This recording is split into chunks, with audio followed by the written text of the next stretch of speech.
It's been 100 years since this thing started. Grandpa, what thing you talking about? Goat race and crab race, Malachi. You didn't know this is the goat race capital? Eh?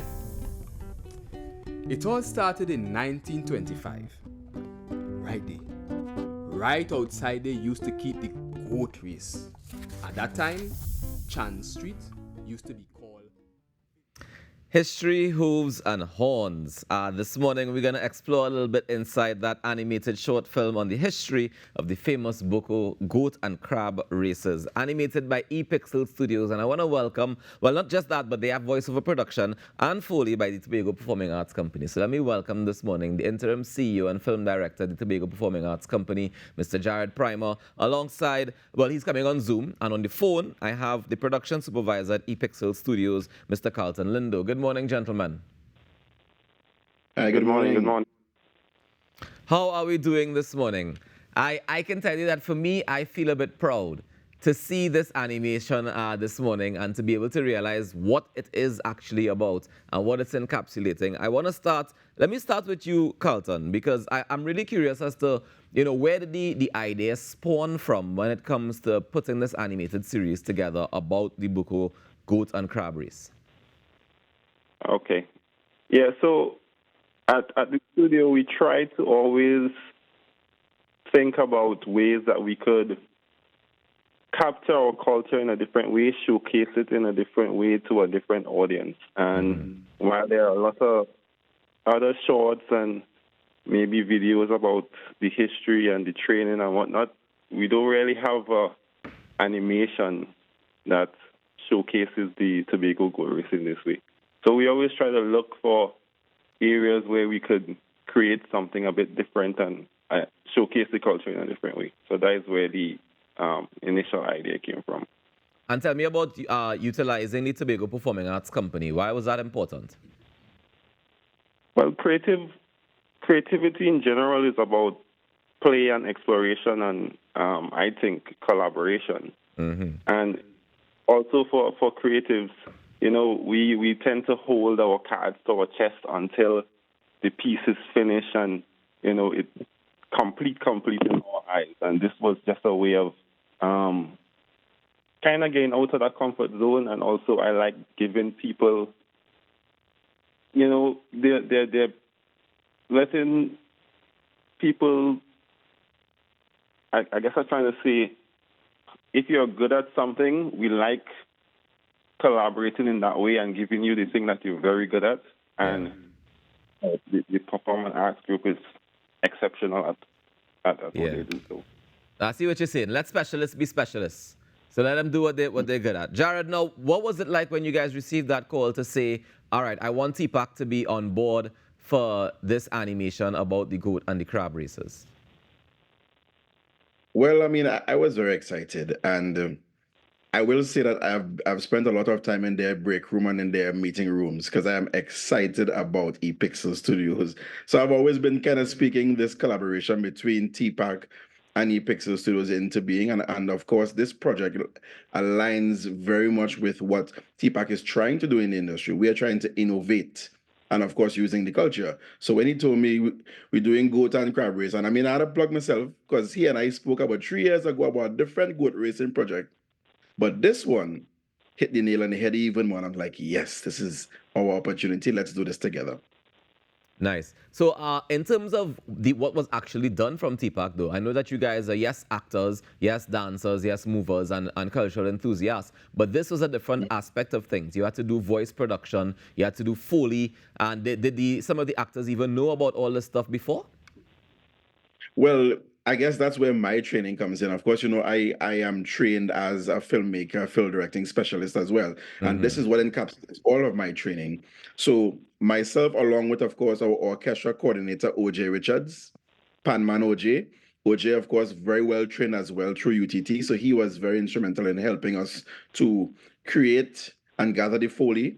Of course, our thing must have a component of education. So our team learned about Foley. They learned about voiceover acting. Ably guided as well by Rayshon Pay, our artistic director. And we even had to bring in a little voice because we tried our best to find the child's voice. But we say, you know what?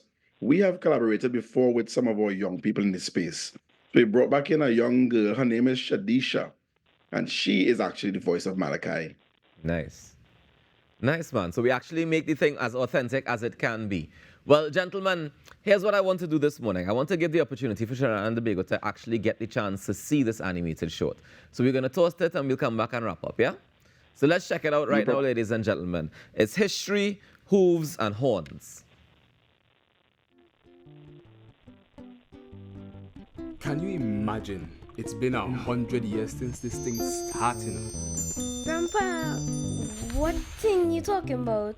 Goat race and crab race, Malachi. You didn't know this is the goat race capital? Eh? It all started in 1925. Right there. Right outside they used to keep the goat race. At that time, Chan Street used to be called Village Street.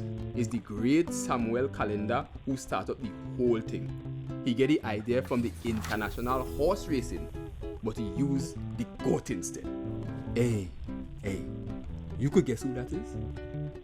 It's your handsome grandpa from back in the day. I was a big runner, you know. A jockey to be exact. Boy, this was the apex of excitement wrong Easter time. The best food, the most fun, and the liveliest people from all over Tobago. Come, let me show you how we do it.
Grandpa, when I grow up, I go in and win the champ at champs.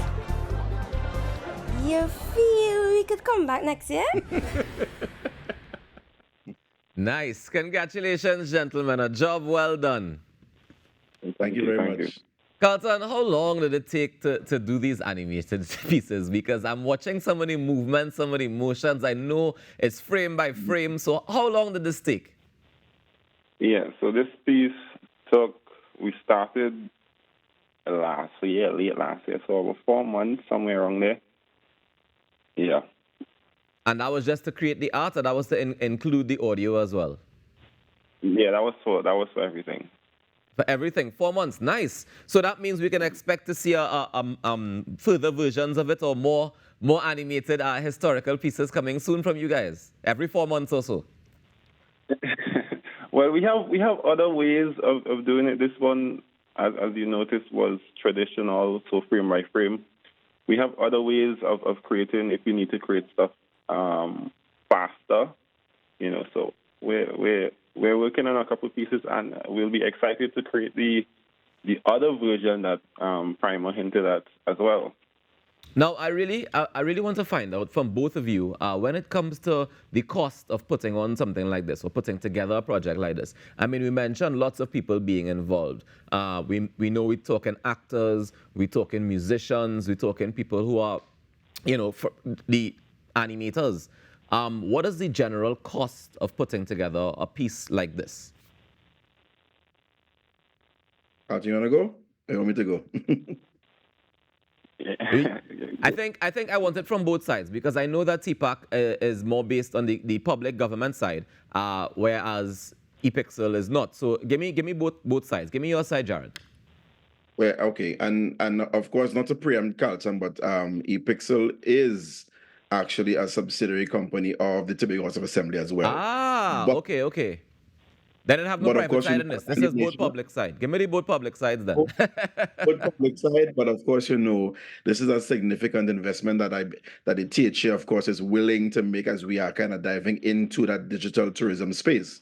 You know what I mean? So the figures could climb.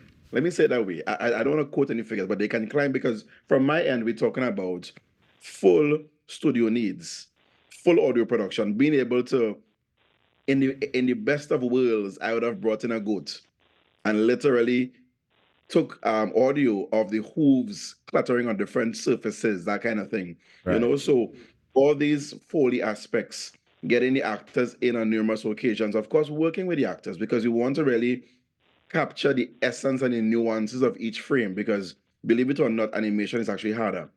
It is much harder for an actor because they really have to capture the nuances as the frames change. And of course, time is money. Right. So the number definitely climb. And Carlton, from your side. Yeah, because it was a labor of love more than anything else, it's kind of hard to pin down the exact numbers because, once again, we are 10-seater studio, so we have 10 animators working on it, background artists, stuff like that. But in terms of the cost, something like this, just as a broad metric, could be anywhere from 80 to 200, depending on, again, how we do it and the time investment. Because even for this, the hero goat, as we like to call him, that one, is one of the, the design and everything came from one of the actual goats in the goat race. We went down there, we talked to the trainer, we got, footage of the goat and stuff like that. So it is a lot of, a big time investment.